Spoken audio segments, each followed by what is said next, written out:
Simon نے اپنی حکومت کو جو خفیہ مراسلہ بھیجا اس میں دئی تھا کہ صدر پاکستان نے انہیں بتایا ہے کہ اگر انتخابات کے بعد تشکیل پانے والی حکومت میں ناپسندیدہ عناصر موجود ہوئے تو وہ مداخلت کریں گے۔ سر الیگزینڈر نے اسی مراسلے میں لکھا کہ ناپسندیدہ عناصر سے مراد وہ ارکان اسمبلی ہے جو سکندر مرزا کو دوبارہ صدر بنانے کے لیے ووٹ نہ دیں۔ سکندر مرزا کو جمہوریت اور آئین کا کس قدر پاس تھا، اس کی ایک مثال ان کے سیکریٹری قدرت الشہاب کی زبانی مل جاتی ہے۔ شہاب اپنی آپ بیتی شہاب نامہ میں لکھتے ہیں کہ 22 ستمبر 1958 کو صدر پاکستان سکندر مرزا نے انہیں بلایا۔ ان کے ہاتھ میں پاکستانی آئین کی ایک جلد تھی۔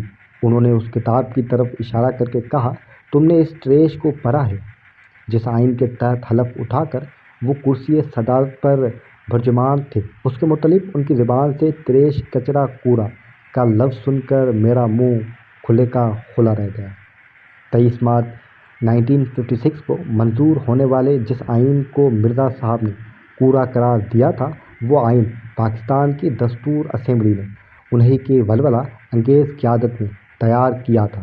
اس آئین کے تحت پاکستانیہ برطانیہ عظمیٰ کے ڈومین سے نکل کر ایک خود مختار ملک کی حیثیت سے ابھرا تھا، اور اسی آئین نے پاکستان کو اسلامی جمہوریہ قرار دیا تھا۔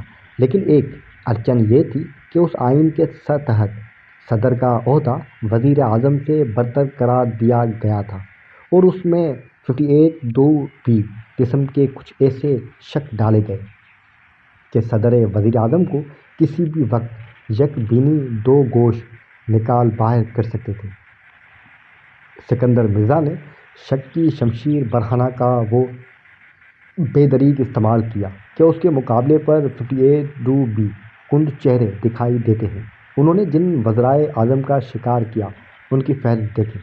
محمد علی بوگن 17 اپریل تا 12 اگست 1955 ان سے استعفیٰ آئین منظوری ہونے سے پہلے لیا گیا تھا۔ چودھری محمد علی 12 اگست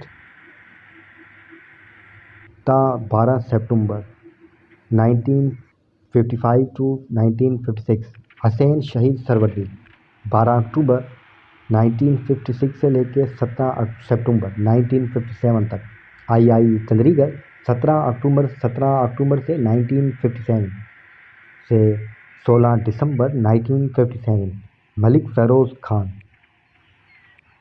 16 دسمبر 1957 to 19 اکتوبر 58۔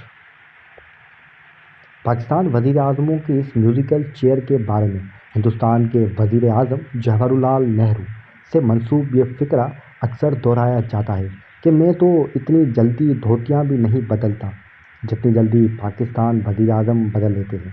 سکندر مرزا کی محلاتی سازشوں کی ایک جھلک ایک بار پھر شہاب نامہ کی صفوں میں سے دکھی۔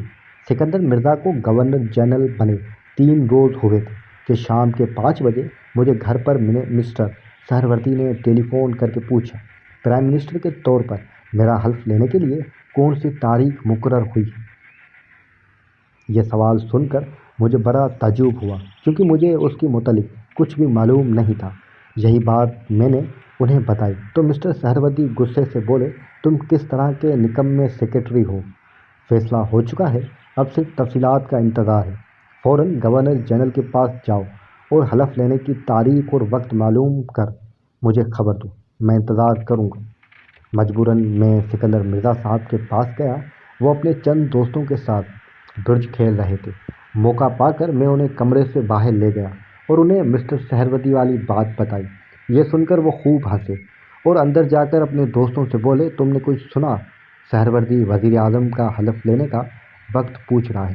اس پر سب نے تاش کے پتے زور زور سے میز پر مارے اور بڑی اونچی فرمائشی کہہ کے بلند کیے۔ کچھ دیر اچھی خاصی ہڑبڑ جاری رہی۔ اس کے بعد گورنر جنرل نے مجھے کہا، میری طرف سے تمہیں اجازت ہے کہ تم سہروردی کو بتا دو کہ حلف برادری کی تقریب پرسوں منعقد ہوگی اور چودھری محمد علی وزیر اعظم کا حلف اٹھائیں گے۔ وہاں سے میں سیدھا مسٹر سہروردی کے ہاں پہنچا اور ان کو یہ خبر سنائی۔ ایسا دکھائی دیتا تھا کہ ان کے ساتھ کچھ وعدے وعید ہو چکے تھے۔ اس نئی صورت حال پر وہ بھرے جھلائے اور میرے سامنے انہوں نے بس اتنا کہا، اچھا، پھر وہی محلاتی سازش۔ لیکن جیسا کہ ہوتا آتا ہے، آخرکار صدر مملکت کی محلاتی سازشوں خود انہی پر بھاری پڑ گئی۔ سکندر مرزا نے صرف سفارش کر کے جونیئر افسر ایوب خان کو آرمی چیف لگوایا تھا، بلکہ مارشل لاء سے صرف 3 مہینے پہلے ان کی مدت ملازمت میں 2 سال کی توسیع کی تھی۔ انہی ایوب خان نے مارشل لاء کے 20 دن کے اندر اندر سکندر مرزا کو جہاز میں لدوا کر کھلا تو نہیں، البتہ پہلے کوئٹہ اور پھر برطانیہ بھجوا دیا۔ آپ نے دیکھا ہوگا یہ اسکرپٹ بھی پاکستان میں اتنا چلا ہے کہ گھس پٹ گیا ہے کہ جو جس آرمی چیف کو لگاتا ہے وہی اس کے قدموں تلے سے قالین کھینچ لیتا ہے۔ تو کون تھے یہ مبینہ باطنی محلاتی سازش ساز سکندر مرزا، جنہوں نے پاکستان وزارت عظمیٰ کو دھوتی بنا کر رکھ دیا تھا؟ ان کے تعارف میں سب سے پہلے جو بات کہی جاتی ہے وہ یہ ہے کہ سکندر مرزا میر جعفر کے پرپوتے ہیں، وہی میر جعفر جنہوں نے 1757 میں پلاسی کے میدان میں بنگال کے حکمران سراج الدولہ کی انگریزوں کے ہاتھوں شکست میں کلیدی کردار ادا کیا تھا، اور جن کے بارے میں علامہ اقبال کہہ گئے تھے، جعفر از بنگال و صادق از دکن، ننگ آدم ننگ دین ننگ وطن۔ انہیں سکندر مرزا کے صاحبزادے ہمایوں مرزا نے ایک کتاب لکھی ہے، فرام پالیسی ٹو پاکستان، جس میں انہوں نے حیرت انگیز طور پر کچھ اور ہی کہانیاں بیان کی ہیں۔ صاحب کتاب نے سراج الدولہ کو بدمزاج اور بے رحم ٹھہراتے ہوئے لارڈ کلایو کے ہاتھوں شکست کا ذمہ دار خود انہی کو قرار دیا، تو دوسری طرف یہ عجیب و غریب مماثلت ڈھونڈنی ہے کہ جن لوگوں نے سراج الدولہ کو تخت پر بٹھایا تھا، مراد اپنی جد امجد میری جعفر سے ہے، انہوں کے ساتھ نوجوان حکمران نے بے وفائی کی۔ وہ آگے چل کر لکھتے ہیں کہ اس جنگ کے تقریباً ٹھیک 2 سال بعد بنگال کی تاریخ کراچی میں دہرائی گئی، اور میر جعفر کے پرپوتے سکندر مرزا نے جس ایوب خان کو پروان چڑھایا تھا، اس نے اپنے محسن کے سر سے تاج صدارت نوچ لیا۔ سکندر مرزا برصغیر کے پہلے فوجی افسر تھے جنہوں نے برطانیہ کے مشہور زمانہ سینڈرہرسٹ میں واقع امپیریل ملٹری اکیڈمی سے تربیت پائی تھی، لیکن ملک لوٹنے کے بعد انہوں نے سول لائن کو ترجیح دی اور شمال مغربی سرحدی صوبے میں پولیٹیکل افسر بھرتی ہو گئے۔ پاکستان بننے کے بعد لیاقت علی خان نے انہیں وزیر دفاع مقرر کیا۔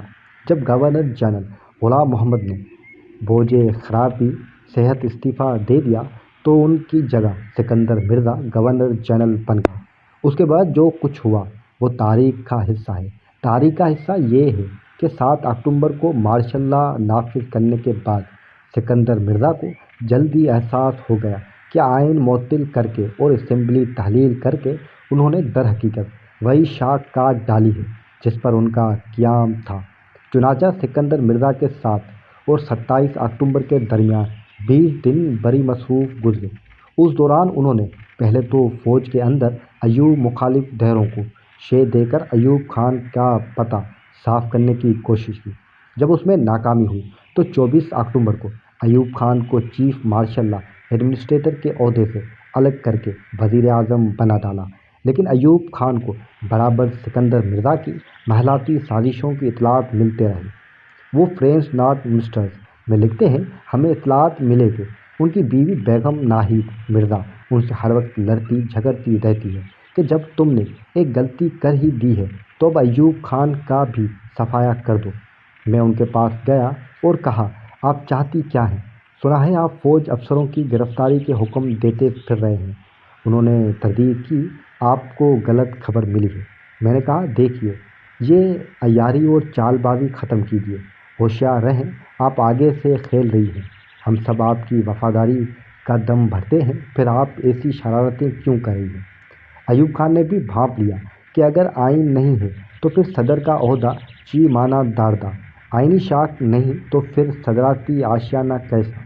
27 اکتوبر کی رات جنرل برقی، جنرل اعظم اور جنرل خالد شیخ سکندر مرزا کے گھر پہنچ گئے۔ ملازموں نے بہترا کہا کہ صاحب اس وقت آرام کر رہے ہیں، لیکن جنرل اتنی آسانی سے کہاں ٹلتے ہیں۔ انہوں نے سلیپنگ گاؤن ہی میں صدر سے پہلے سے ٹائپ شدہ استعفے پر دستخط لے لی اور کہا کہ اپنا سامان اٹھا لیں، آپ کو ابھی اس وقت ایوان صدر سے نکلنا ہوگا۔